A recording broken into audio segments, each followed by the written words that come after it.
Hello dear student. आज हमारा topic है पीतक भवन विटेलोजेनेसिस। तो पीतक भवन जो है वो क्या होता है?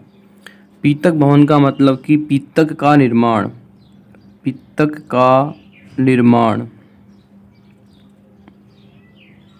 पीतक भवन कहलाता है। पीतक का निर्माण पीतक भवन कहलाता है। और उसके बाद में कल मैंने आपको बताया था लास्ट क्लास में कि पीतक क्या होता है। पीतक जो होते हैं वो कार्बोहाइड्रेट,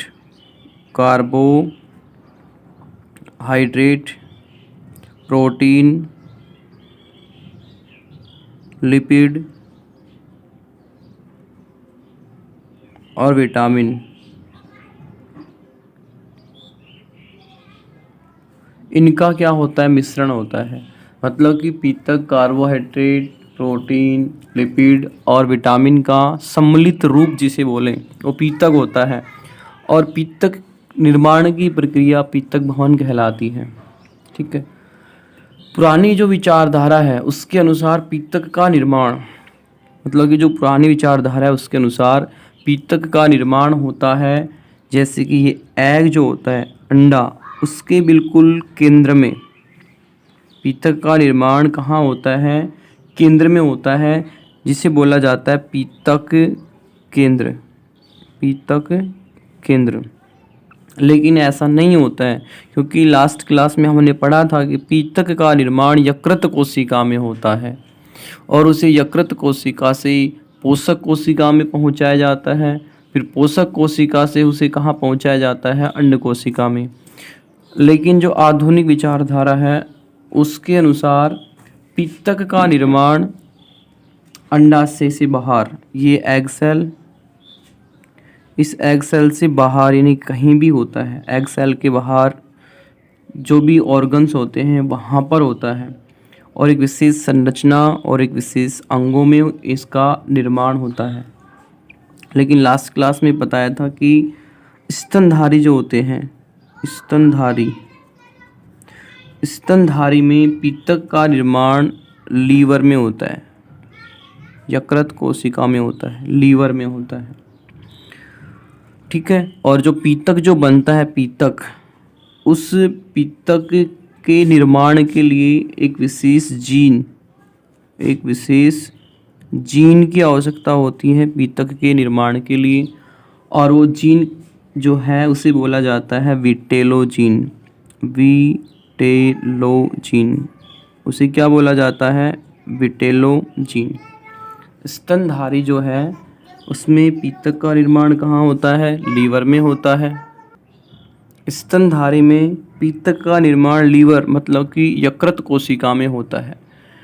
और इस पीतक का निर्माण एक विशेष जीन के द्वारा होता है और इस जीन को बोला जाता है विटेलोजीन या वीटीजी कहा जाता है।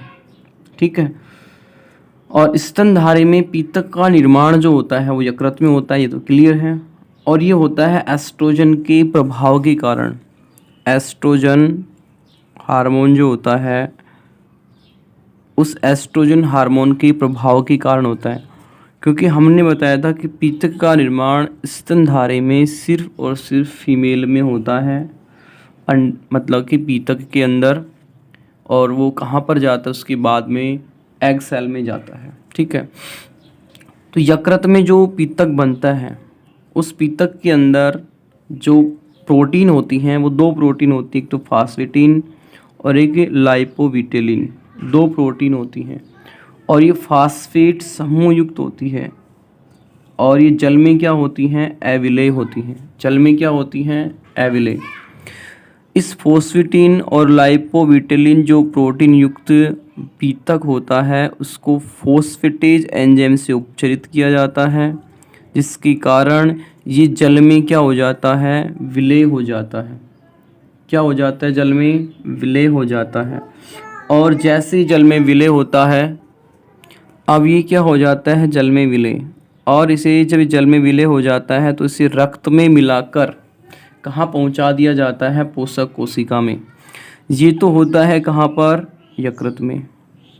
जो जल में क्या होता है? एविले होता है। फॉस्फेट एंजाइम से उपचरित किया उपचरित करने के बाद जल में क्या हो गया, विलय, जल में क्या हो गया, विलय, और इसे यहाँ से यानी कि यकृत से कहाँ पहुँचा दिया, पोषक कोशिका में, पोषक कोशिका में। उसके बाद हमने कल भी बताया था कि जो पोषक कोशिका है, उस पोषक कोशिका में जो पीतक होता है, उस पीतक को जब एग सेल में पहुंचाया जाता है, अंड कोशिका में, एग सेल में, तो उसे पिनोसाइटोसिस की क्रिया के द्वारा पहुंचाया जाता है। मतलब कि उसे रक्त में मिलाकर लिक्विड अवस्था में कहाँ पर पहुंचाया जाता है, एग सेल में। यहाँ पर होती है एग सेल, उसे कहाँ पर पहुंचाया जाता है, एग सेल, अंड कोशिका में पहुंचाया जाता है। और जब इसे एग सेल में पहुंचाते हैं तो उसे वहाँ पर फॉस्फोरीकृत किया जाता है, और फॉस्फोरीकृत जब करते हैं तो उसे एनर्जी की आवश्यकता होती है, और वो एनर्जी उसे यहाँ एटीपी से मिलती है, जो किस में कन्वर्ट हो जाती है, एडीपी में। यहाँ से फॉस्फेट समूह क्या होता है, रिलीज, जो क्या देता है, एनर्जी फॉस्फीकृत होने के लिए। प्रारंभ में तो क्या होता है, जो एग होता है, एग के बिल्कुल सेंटर में पीतक आकर क्या हो जाता है, इकट्ठा हो जाता है मध्य में।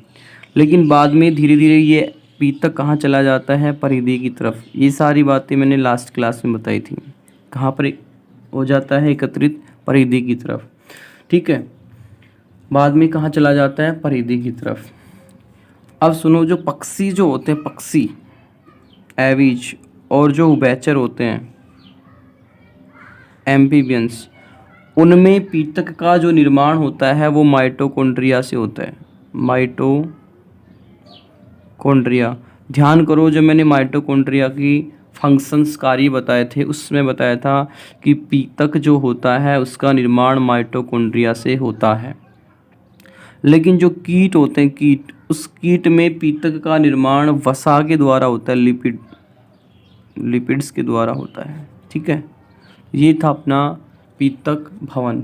उसके बाद हम बात कर लेते हैं जो पीतक होते हैं उसके प्रकार की, पीतक के प्रकार की बात कर लेते हैं। टाइप्स ऑफ योग, पीतक के प्रकार। पीतक जो है वो दो प्रकार के होते हैं सामान्यतः। नंबर एक कणिकीय पीतक, और नंबर दो पर बिंबाव पीतक। नंबर एक पर कणिकीय और नंबर दो पर बिंबाव। तो कणिकीय पीतक क्या होते हैं? कणिकीय पीतक का मतलब ये होता है कि कुछ अंडे ऐसे होते हैं जिनमें पीतक जो है बिल्कुल छोटे छोटे कणों के रूप में होता है, बिल्कुल छोटे छोटे कणों के रूप में होता है, यानी कि पीतक की मात्रा बहुत कम होती है।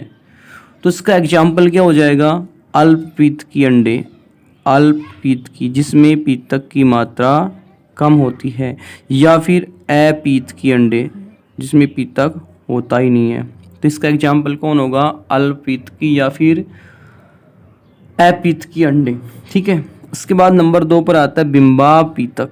बिंबाव का मतलब ये होता है कि पीतक जो होता है, पीतक वो बड़े बड़े कणों के रूप में होता है, बड़े बड़े कणों के रूप में, और अंडे के अंदर पीतक की मात्रा बहुत ज़्यादा होती है, पीतक की मात्रा बहुत ज़्यादा होती है।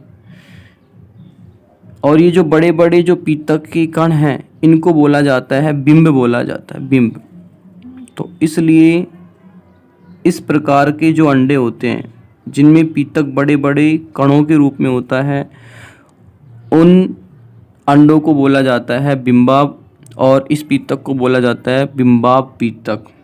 पीतक की मात्रा बहुत ज़्यादा है, इसलिए ये पीतक होता है अति पीतकी अंडों में, अति पीतकी अंडों में पाया जाता है।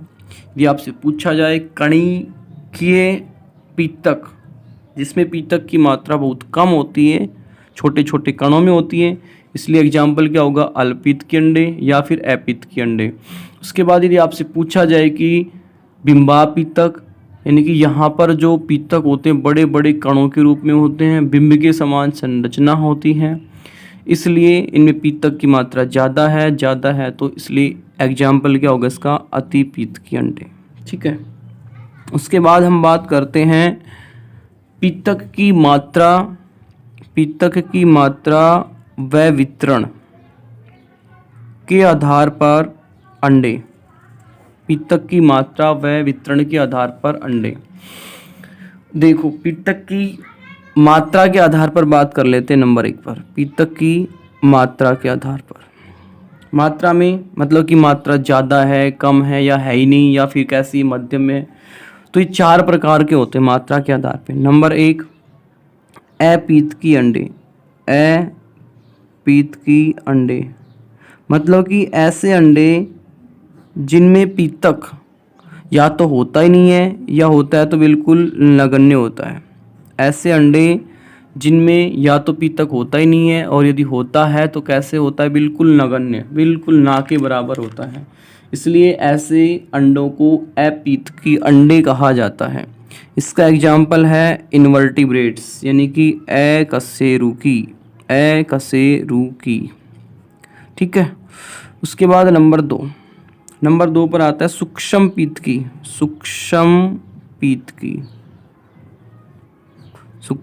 पीतकी अंडे। ऐसे अंडे जिनमें पीतक की मात्रा बहुत कम होती है, यानी कि सूक्ष्म होती है, इसलिए इन अंडों को बोला जाता है सूक्ष्म पीतकी अंडे। और इसका एग्जाम्पल आपको अच्छी तरीके से पता है, स्तनधारी। उसके बाद नंबर 3 पर आता है मध्य पीतकी अंडे। मतलब कि ऐसे अंडे जिनमें पीतक की मात्रा ना तो बहुत ज़्यादा होती है, बहुत ज़्यादा होती है, और ना ही क्या होती है, बहुत कम होती है। मतलब पीतक की मात्रा मध्यम होती है, ना तो बहुत ज़्यादा और ना ही बहुत कम। इसका एग्जाम्पल है उभयचर। नंबर 4, अति पीतकी अंडे। ऐसे अंडे जिसमें पीतक की मात्रा बहुत ज़्यादा होती है। ऐसे अंडे जिनमें पीतक की मात्रा बहुत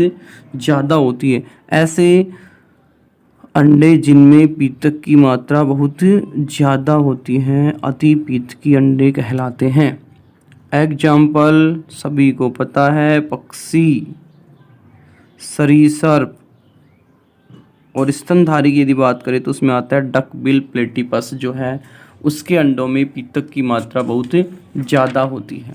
ठीक है, उसके बाद हम बात कर लेते हैं पीतक के वितरण के आधार पर। नंबर 2 पर वितरण के आधार पर 3 प्रकार के अंडे होते हैं। नंबर 1, 2 और 3। पीतक जो है उसके वितरण के आधार पर अंडे 3 प्रकार के होते हैं।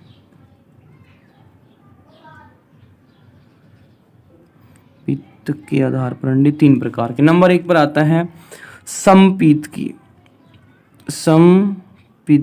अंडे।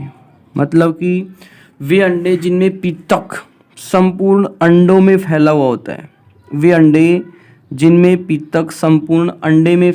है। मतलब कि समान रूप से फैला रहता है, उन्हें बोला जाता है समपीतकी अंडे। और इस प्रकार के जो मतलब कि अंडे हैं वो मिलते हैं अपीतकी में। अपीतकी का मतलब इनवर्टिब्रेट्स, अकशेरुकी प्राणी, या फिर सूक्ष्म पीतकी में कौन आता है, स्तनधारी आते हैं। नंबर 2 पर आता है केंद्र पीतकी अंडे। ऐसे अंडे जिसमें पीतक अंडे के मध्य में या फिर केंद्र में उपस्थित होता है, उन्हें बोला जाता है केंद्र पीतकी अंडे। और इसका एग्जाम्पल है मध्य पीतकी का मतलब उभयचर। किसमें, उभयचर में। नंबर 3, ध्रुव पीतकी। वे अंडे जिनमें पीतक अंडे की परिधि पर स्थित होता है। पीतक कहाँ पर है? अंडे की परिधि पर स्थित है, तो ऐसे अंडे को क्या बोला जाता है? ध्रुवपीतकी। और एग्जाम्पल है इसका अतिपीतकी। और अतिपीतकी में कौन आते हैं? पक्षी और सरीसृप। तो ये हो गए पीतक की मात्रा, पीतक की मात्रा व वितरण के आधार पर अंडों का वर्गीकरण। नंबर मात्रा के आधार पर 4 थे और वितरण के आधार पर 3 थे। अब बिल्कुल छोटा सा फंक्शन है, पीतक जो है उसकी कार्य क्या है? पीतक के कार्य, पीतक के कार्य सभी को पता है कि पीतक का काम क्या होता है। कल हमने पढ़ा था कि असमान कोशिका द्रव विभाजन होता है। इसका मतलब असमान कोशिका द्रव विभाजन होगा तो प्राइमरी ओसाइट से ओवम के अंदर पीतक की मात्रा बराबर बनी रहती है। तो उसका एक कार्य क्या हो गया कि भ्रूण का जो परिवर्धन होता है, भ्रूण परिवर्धन के लिए आवश्यक जो पोषक तत्व होते हैं या फिर ऊर्जा जो होता है वो कौन प्रदान करता है? पीतक। नंबर 2, जो भ्रूण जो है, भ्रूण के द्वारा जितने भी मतलब कि पदार्थ या फिर जो बनते हैं और उन पदार्थों के निर्माण के लिए पीतक जो होता है वो क्या देता है? ऊर्जा देता है प्रवर्धन के लिए। और भ्रूण में बनने वाले जितने भी मतलब कि पदार्थ होते हैं उनके लिए पीतक ही क्या करता है? आवश्यक सामग्री उपलब्ध करवाता है। उसके बाद नेक्स्ट एक और होता है विदलन। पढ़ा था आपने, क्या होता है? कोरक भवन पढ़ा था आपने, गैस्ट्रुला भवन पढ़ा था आपने, जनन स्तरों का निर्माण, उन सभी में पीतक एक महत्वपूर्ण भूमिका निर्माण अदा करता है। ये 3 फंक्शन हैं इसके मेन, ठीक है। तो ये अपना टॉपिक था पीतक भवन, पीतक के प्रकार, पीतक की मात्रा व वितरण के आधार पर और पीतक के कार्य।